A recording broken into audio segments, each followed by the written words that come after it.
This conference will now be recorded. I have unmuted all the lines so that you can all be part of the discussion today. So please make sure to mute yourself on your end. So the lines are open. Once again, this is being recorded. Welcome to the IHSN June Quality Committee meeting. Your quality chair, Karen Fleetwood, has joined us. Karen, do you have any opening remarks? No, just good afternoon, everybody. Good afternoon. First on the agenda, I do have Paul Ringsdorf from CPMT. As all of you are aware, if you are a PCC, Point Click Care user, this is the first month, beginning with your April 1st data, that you are able to enter your data, not from the hospitalization tracking tool, but from the Point Click Care reports. Now, in order to do that, there's steps you have to follow, and we are providing training. Paul is providing that training to you. We've had one session, as well as the information is recorded and on the welcome page of CPMT slides. And we also have a session tomorrow morning. But we have been getting a lot of questions on this, so I did put it first on the agenda so you can ask your questions to Paul, and then he won't have to stay on the rest of the meeting. Couple reminders on that. Even though you're beginning to use your Point Click Care EMR documents, you need to make sure that those documents and reports match your hospitalization tracking tool. If you are finding discrepancies, you need to use your hospitalization tracking tool instead. So with that, Paul, if you would like to talk to the group and take their questions and answer their questions, that would be great. Good afternoon. Thanks, Arlene. Stand ready really to address questions that you have. As she mentioned, we do have training sessions underway and have been recorded and are available right at the welcome page immediately after you log in to CPMT. We do know there will be hiccups along the way, and we'll work with individuals as we roll this out. And I guess I would just be a reminder that there are two reports involved. In the first report, the hospital rates report, is a PCC report that can be used, printed out, and used to enter data into the campaign's website, the National Nursing Home Quality Campaign's website. And then the second report is the hospital rehospitalizations report, which targets those payers.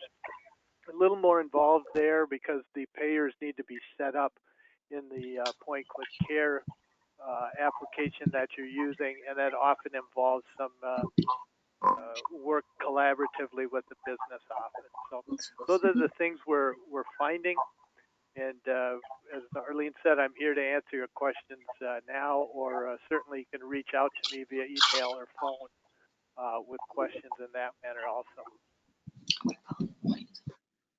The first question in the chat window, Paul, is will the training session tomorrow be the same that was already presented? And I can answer that because it is. I know that there was a slight change, Paul, that you could address from the first one to the second session that you had discovered just by the users, I believe. But it will be the same. It is the one that is recorded, and the slides are on the home page. Now, often we find people like to attend a session more than once, so they feel they have a good grasp of what they need to do. And other times people just aren't available for certain days and times. And so we do more than one offering so they can attend.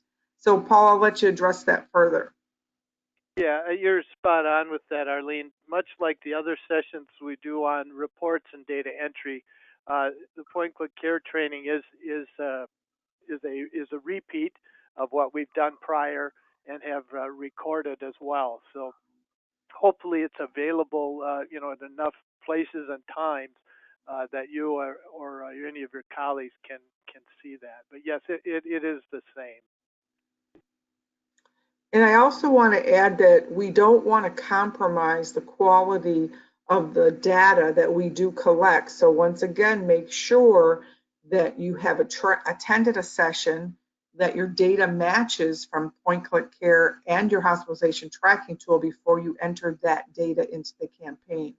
You still need to enter your data into the campaign so we can transfer over to CPMT. And as Paul indicated, your payers may not all be set up in Point Click Care, but those do need to be set up in Point Click Care. So the phone lines are open. Go ahead and ask your questions or continue to put them in the chat window for Paul while he's with us this afternoon. I apologize.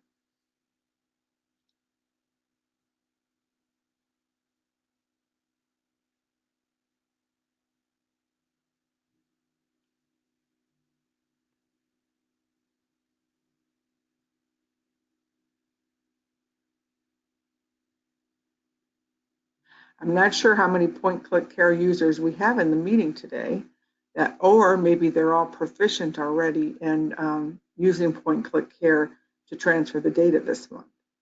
Does anyone have any questions or comments while we have Paul here? There seem to be lots of questions coming on email. That's why I asked Paul to be here today.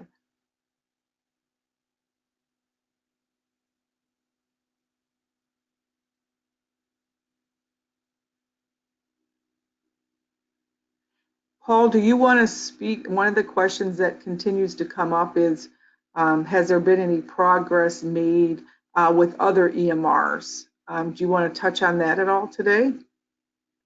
Just that we're working with some targeted organizations.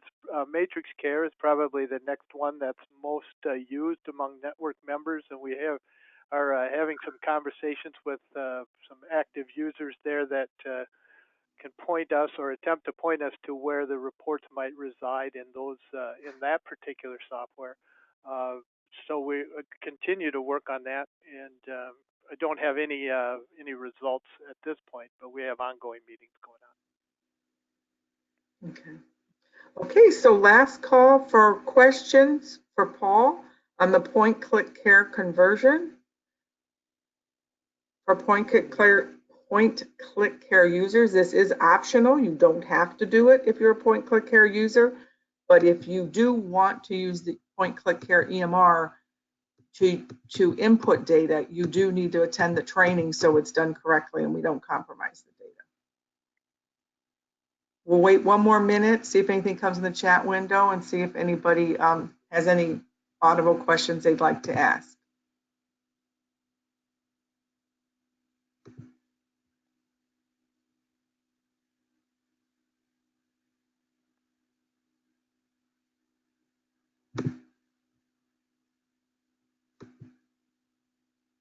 I think the other thing, Paul, we can address is that we've been getting a lot of questions about the changes with the quality measures for April 1st, 2019. And we just want to remind everyone that we did have our annual meetings in January, February, and March.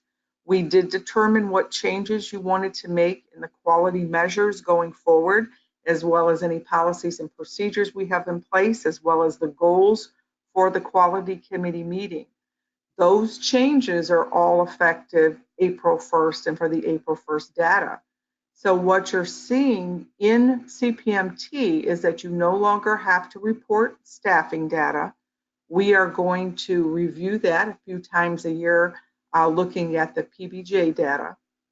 There is at least one quality measure more that have been removed, the 90-day rehospitalizations. I've been getting a lot of questions on that. If you recall, when we evaluated the data that was being entered, the 90-day data was not accurate or valid.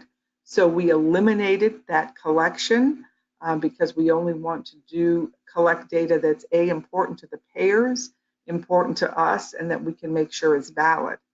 So we did eliminate that. There's also a measure that was changed by CMS, which was the short-term wounds, and that was eliminated. So you will see that reflected when you go to enter your data, and I think that is also generating a lot of questions for this data entry period.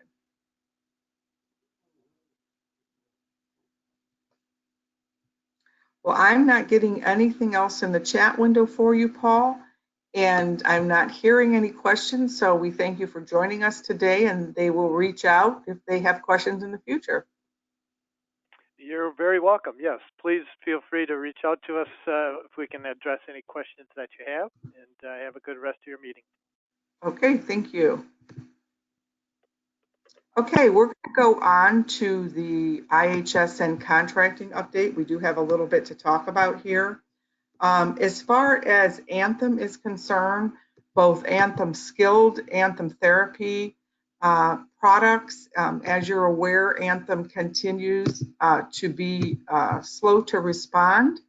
That has not changed. I know some of you are waiting on contracts. And we do continue to communicate with them and reach out to them on a weekly basis, but they are very, very slow to respond. So if you feel you have anything outstanding that you haven't heard back on, please let me know. It is in their hands, but we don't want to lose track of it because they are so slow. But please let me know. The good news on that, if you remember last month on Anthem Therapy, was that they had decided that the IHSN members no longer needed to add the list of all their therapists, which was great news. So we were happy about that. I did forward you an update for the Anthem Florida SNF and ER Intercept programs. They do continue to update their acute care facilities. Once again, please reach out to yours that are not participating and let them know that you're part of that program and see if we can get them on board. UHC, as all of you should be aware, UHC Optum is going to begin using NaviHealth beginning July 1st, 2019. I did forward the invites to the June informational sessions. Hopefully you have been able to attend those, or you will be able to attend those. Presently, there's approximately 8, maybe 9, 10 IHSN facilities who've signed ISNP contracts with UHC Optum. We are looking at this point at some language in those contracts and having some dialogue with them on that. We will also begin having regular monthly leadership meetings with UHC Optum beginning in July, and we will be able to address a lot of problems or concerns or move forward with positive things during those meetings, we hope, in relationship to our partnership. Aetna. The Aetna proposal was forwarded to the IHSN board and contracting committee for a vote. We did have discussion on this at the IHSN contracting committee meeting.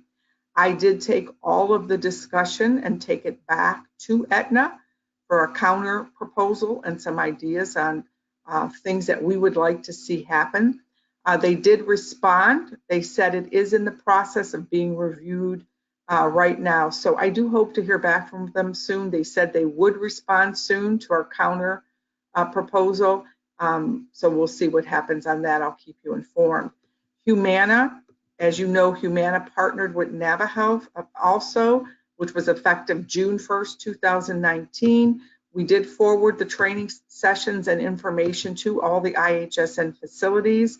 I did also send capability forms to the IHSN facilities, and Humana told me they would let me know who best at Humana to get those capability forms to.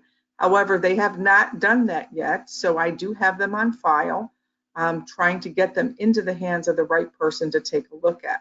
Their network is closed. However, we do continue to push them to consider IHSN facilities, and we do know at times they consider facilities who provide special services that they are looking for.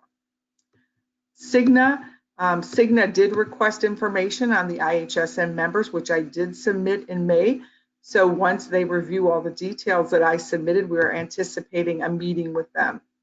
Also the same for Indiana University. They did request detailed information on all the IHSN facilities. I did submit that, and that is under their review right now, and I am waiting to hear back from them. I did want to add that some of you, many of you, have contracts outside of IHSN, and we would like to start a spreadsheet on what those contracts are. So we're going to be reaching out to you and to find out if you have any payer contracts outside of IHSN that we should be aware of. If you have a contract, at least one facility, sometimes more, have reached out to us to help them renegotiate their contract. Some of them are old and we want to get those rates up. So we need to see a baseline. We need to see who has contracts before IHSN and outside of the network. Any questions and comments on that? I know Steve Vermuth is also on the line, and the lines are open. Does anyone have any questions or comments on contracting?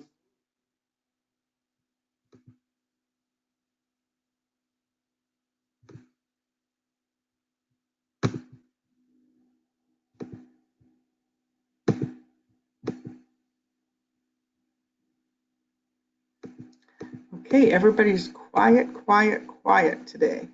So we are going to go ahead and we are going to look at the quality data for this month. I'm going to pull that up. Hopefully pull that up.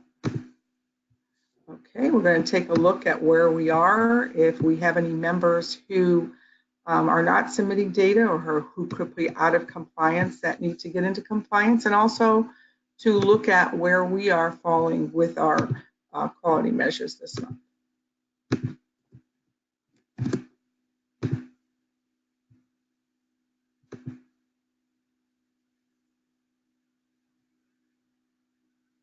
Okay, so here we are. We're taking a look here. This is how we're doing the last 13 months as a network combined. Once again, remember, we updated these goals and benchmarks which are effective now. Also, you will see the 90-day information missing and some of the other information. So if you look first at the 30-day unplanned readmission rate, all-cause skilled, as a network combined, we're doing very well on that. We only have 2 months out of the last 13 months that we were above our goal or met our benchmark. And most of the time we are below and quite below. That is one of the measures that's critically important to the payers. So we're doing an excellent job on that. Also, 30-day unplanned long-term, you see we're doing a very good job on that. Same thing here, just 2 months. Our unplanned observation stays, both short-term and long-term, we're doing very good on that. You see most of the time we're green and we're well below our benchmark. An area that we need to work on here is our ER visits. As you can see, we are above benchmark on our ER visits for both skilled and long-term care. So you should be taking a look at those and see if you can determine through your root cause analysis what is going on here, and if you have any ER visits that could have been avoided.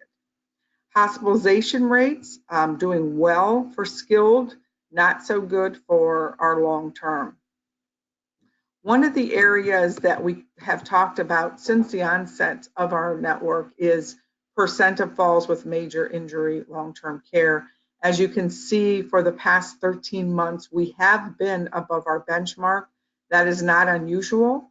But remember that this benchmark is based on state and national averages. So if other states and nationally can do this, we need to be able to do it too. It's difficult in our type of facilities that are restraint-free, but we need to be looking at best practices to get this within and below our benchmark. High-risk pressure ulcers, long-term care, we're doing very well.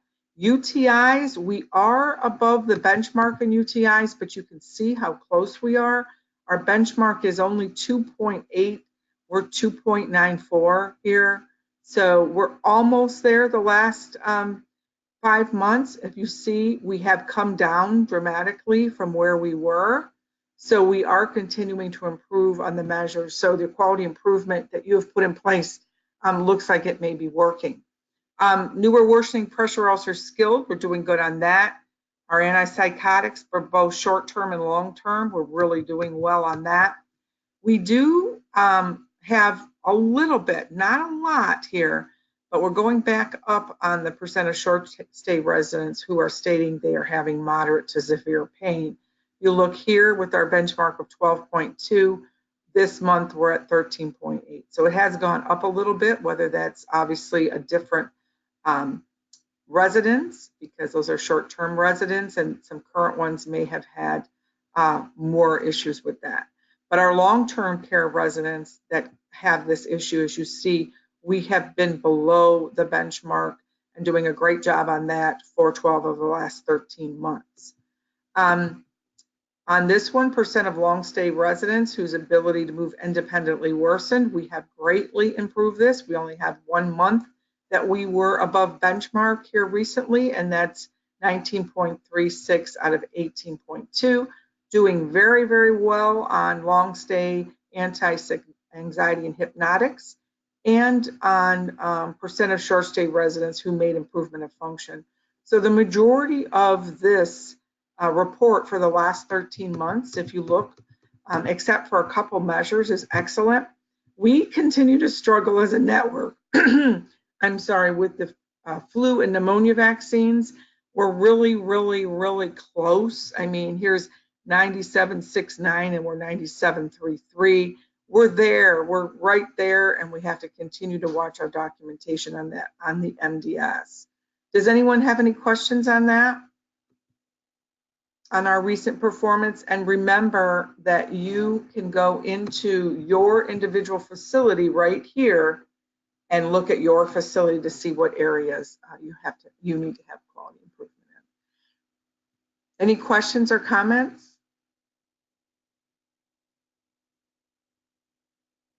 I do use these reports. I do use your individual reports to talk to payers, especially facilities who they are interested in, or facilities who may be below a 3-star. I do get requests for payers for supporting data to show that where your quality is. So make sure you're aware of what your individual report is, because remember, I do share that. Also, remember the last week of every month, you go in here, you check for your unapproved data report. So we see there are a few facilities here who are not reporting, but 4 out of the 5 here, we know why they aren't reporting, because sometimes there's a change within the facility of leadership, and people are getting retrained. So there's only 1 facility on here that we don't know that we need to get reporting, that's not in an exception situation right now. When you look at your null data, you always want to make sure of looking at your null data. Also, this particular facility, if you're on the call, your 30-day rehospitalization by payer did not go through for last month, but that is the only IHSM facility who is on the null data report. So all in all, we're where we need to be. We may have 1 or 2 facilities that will appear on a null report or who aren't reporting, but everyone else is doing very, very well with collecting and reporting their data, and actually doing very well in serving their residents and having outstanding performance. Karen, any comments? Steve, anybody, any comments or questions? Hey, Arlene, it's Steve. Only thing I wanted to share with the committee is we are finishing up or waiting for the contract language back from a payer here in Ohio, who literally took 6 measures off of the dashboard here in Ohio and then attributed a pay for performance to it. So they are truly using just every quarter. They're just going to look at, you know, our data and then reward those providers who hit the agreed upon benchmarks. But you know, since it's, you know, MDS and National Nursing Home Quality Improvement Campaign data, they say it's easier to use that than try to dig it out of their systems. So I just want to share that with the group that, you know, we've got payers that are using, they'll be using your data to do a pay for performance. Thanks, Steve. And that's really come a long way. I mean, we've come a long way from the payers. We knew it was going to go this way. At least we hoped it would go this way. The payers were using their own data. When payers give us data, we look at it. We can't always tell where they get it from, and they can't always explain their own data. So we have been using the network data to talk to the payers to show them this is what we're doing. This is real-time data. These are the providers you want to take care of your residents and patients. It would be members for them, because this is our data. So we're getting there. We're getting there, and this is more and more critical all the time. So you are doing an excellent job. But remember, each IHSN network facility needs to know what their dashboard, individual dashboard, looks like, and you should have been doing a root cause analysis on all transfers to the hospital to see if any of them were avoidable and put something in place if they were, and you should be doing quality improvement on any measures that you're below the benchmark. This will just help you get better and better.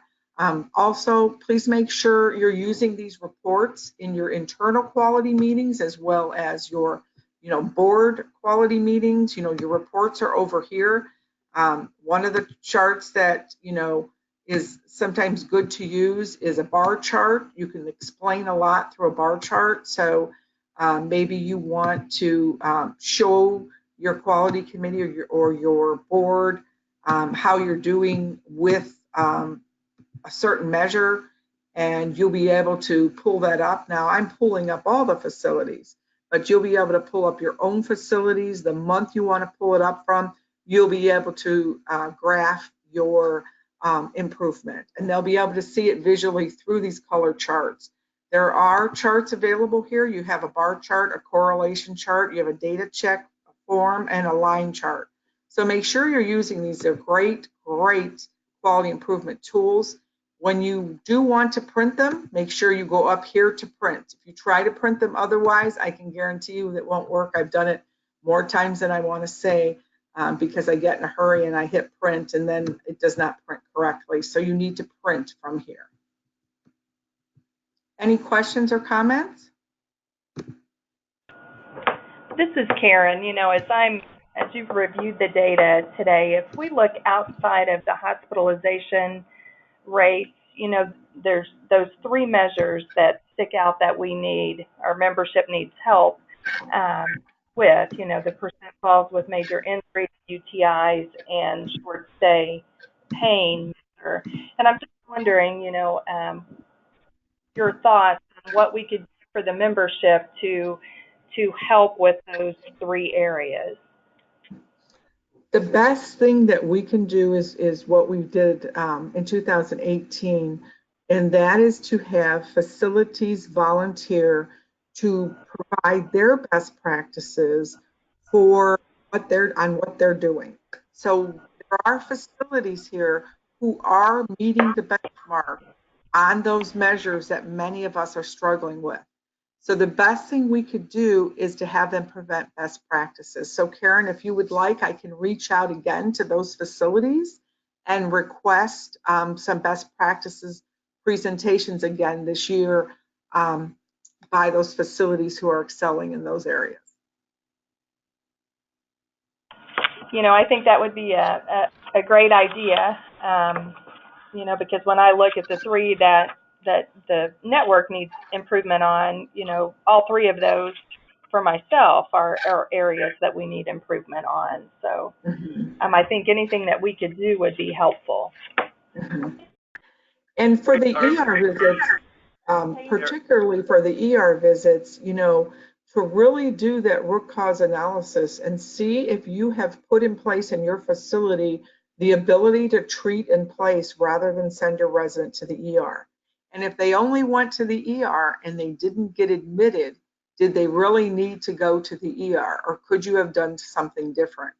Often it's times it's earlier intervention. It's having the capabilities of lab work, x-ray, testing. It's having the equipment to do that wound change, ostomy care, change a catheter, maybe your size was missing.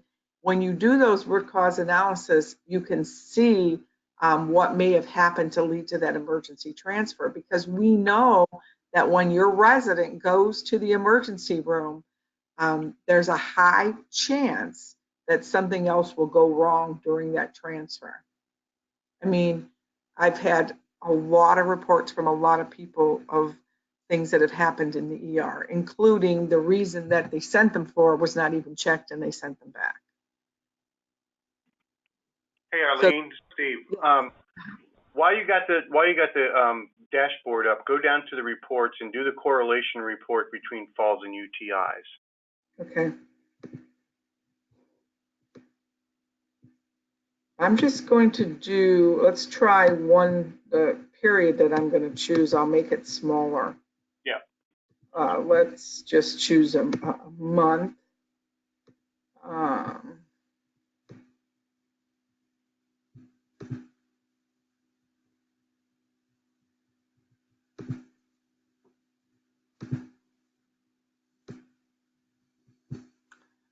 Okay.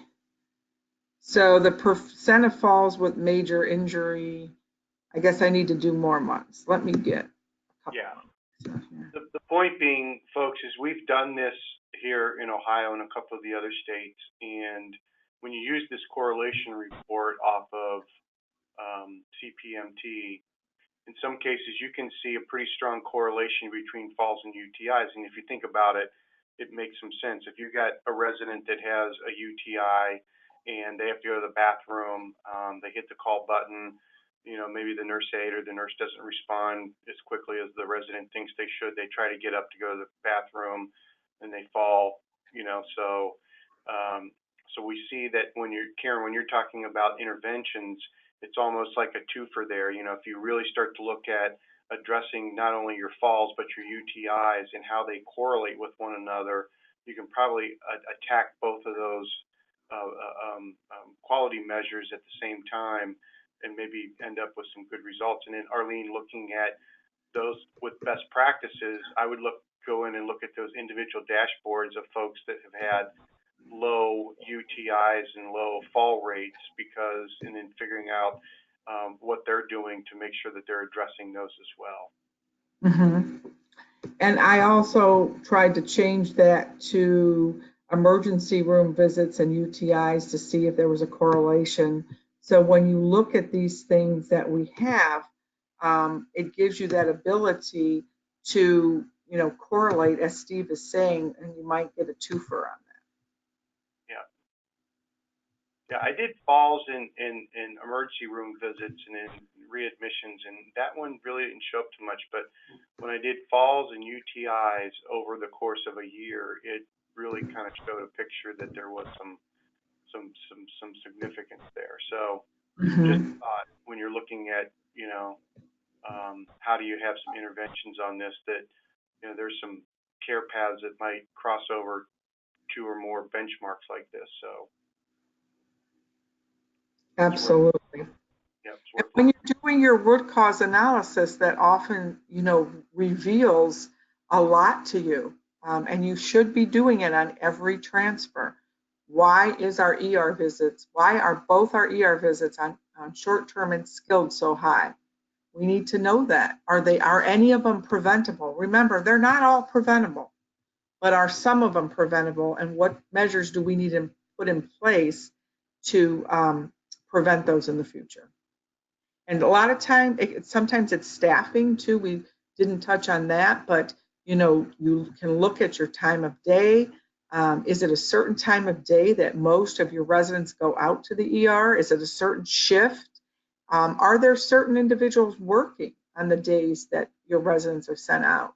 So these are all the things that you can glean from your root cause analysis to try to improve that. Any other comments or questions?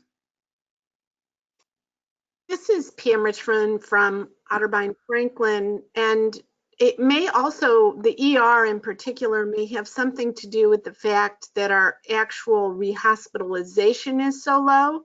So if we were to add the two together across a number of different states to get how often we're sending people out, regardless of whether they stayed or they went to the ER and came back, where would we in Indiana be falling if we added those together and then compared? So are our hospitals good at treating and releasing through the ER and not admitting? But that might have something to do with it as well, that may be outside of our control. Right, absolutely. Good point, Pam. And if you do look at those, If you look at here, we are 11.5 is our goal and benchmark for readmissions. We're at 7.24. Here on our emergency room skilled, we're at 1.12. So see what Pam is pointing out. Maybe the hospitals are better that we are working with treating and returning and not requiring the admissions. Because observation stays are very good. And what you often find is the observation stays are not good, and maybe your readmissions are good. But here in this case, we're very good on rehospitalizations and very good on observation stays. It's just our ER visits. So if you were just to say 11.5 added together with 0.3, the two of them added together should be under 11.8, and we're at 8.36. Right. So it may be that we don't really have a problem and that we should promote the fact, or you add them all up, including observation, and say together we're way below average. Right, and that's a really good point. We can add all of these up and say, look at how good we're doing when we look at the readmission, the unplanned, and the ER visits together. We're doing very, very well. Our only concern is when people have bad side effects from that visit to the emergency room. And I still do hear quite a few of those for people who want to share or talk about what happened. And the most common is that they sent them for something and they sent them back, but that wasn't addressed. Or unfortunately, there are a higher percent of falls, but that would lead to usually an admission. And we're not seeing that in this case. Any other questions or comments on this? But I think that you are doing an outstanding job, both in collecting, both in reporting, and your outcomes. We just have a few measures that we can make some improvements on. And every payer that I share this with is impressed and should be impressed. And we do everything we can to put you in the limelight for your performance.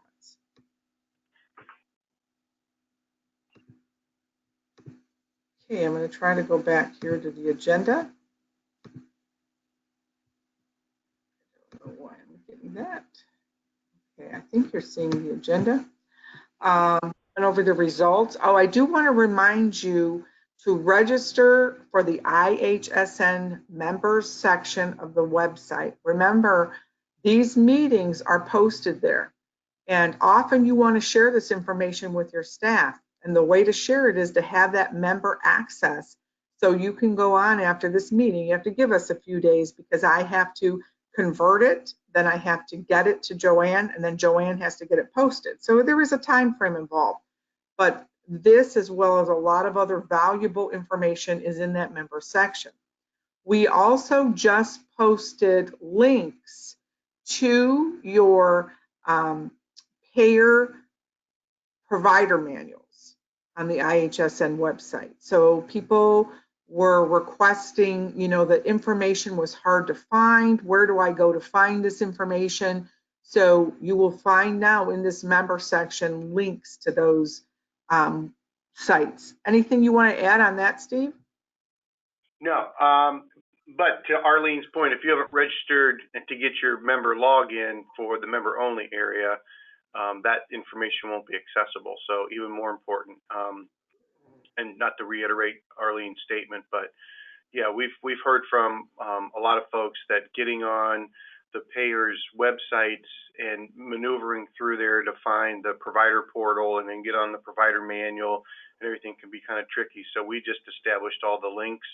So there's almost like a library in there that you can go to and then find which payer and then get on that link. Now, we didn't put the actual provider manual link on there because we know that the providers or the payers will update those provider manuals almost like on a quarterly basis. And so instead of trying to upload those every time. We thought the links would be there. That way, when you do click on their link, you're going to go to the provider manual that's the most up to date. So thanks, Arlene. You're welcome. Thank you. Okay, so that's all we have on our agenda today. Do we have any comments or questions from anyone before we adjourn? Arlene, just wanted to let the group know that I've been working with Steve Still and Mike Reinbolt, and we are trying to put together a series of regional meetings around Indiana, not only for IHSN members, but for Leading Age Indiana members, just to kind of, first of all, update our members of what's been going on, but then also see if there are other Leading Age Indiana members that would be interested in joining the network with all the great work that you've been doing, Arlene, with the payers and on the quality side. And especially now that we've got United Healthcare with their iSNP and then some of the other contracts in place. So trying to get the dates done on that, and then locations. We might be reaching out to some of the IHSN members to see if they would be willing to host in different geographic areas around the state. And then, you know, we'll be doing the road show hopefully before the end of June. The calendar's filling up fast, but I'm trying to get that done before the end of June. So just wanted to share that, Arlene. Thanks. And if you know facilities who may be interested in joining the network, please make sure you're referring to us so that we can talk to them one-on-one about the network. Other nonprofits that you work with that are not part of the network, maybe even other facilities you're affiliated with. Please let us know. Karen, anything else you have for today? Just thanks to everyone for all your hard work and participation. Absolutely. Great, great, great job. Give yourself a pat on the back. I hope to be hearing some contract information. I hope to hear soon. I always hope to hear soon, but sometimes they're very slow, but I'll be letting all of you know about that. And I hope you all have a great summer, and we'll talk again soon. Thank you. Thanks, everybody. Thanks.